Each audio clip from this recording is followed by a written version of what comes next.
अण्णा हजारे यांच्यासोबत काम करणारे एकेकाळचे सामाजिक कार्यकर्ते शिवराम पाटील यांनी राळेगण येथे जाऊन अण्णा हजारेंची भेट घेतली। यावेळी त्यांनी राहुल गांधी आणि मतदार यादी संदर्भातल्या घोटाळ्यासंदर्भात उभारलेल्या आंदोलनाच्या पाठीशी उभं राहण्याची विनंती केली। मात्र शिवराम पाटलांच्या विनंतीनंतर अण्णा हजारेंनी मौन बाळगले। यावरून अण्णा हजारे एकतर भयग्रस्त आहेत किंवा भाजपच्या नजरकैदेत तर नाही आहेत ना असा संशय त्यांनी व्यक्त केला। तुम्ही म्हणता मी 8 कायदे बनवले, तुम्हाला लोकपालचं विधेयक पाहिजे होतं, तुम्ही आंदोलन केलं। जर तुम्ही त्यावेळेला भाजप आणि आरएसएस आणि अरविंद केजरीवालांना साथ दिली, मग आता बी राहुल गांधींना साथ दिली पाहिजे, कारण राहुल गांधी सुद्धा आमचा नेता आहे।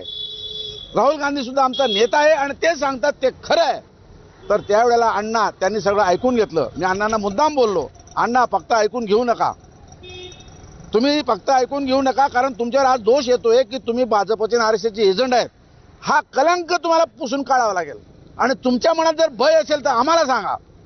महात्मा गांधी मरेपर्यंत लढले, जयप्रकाश नारायण मरेपर्यंत लढले, मग तुम्ही काय घाबरतात? नाही, तुम्ही आता मैदानात आलं पाहिजे।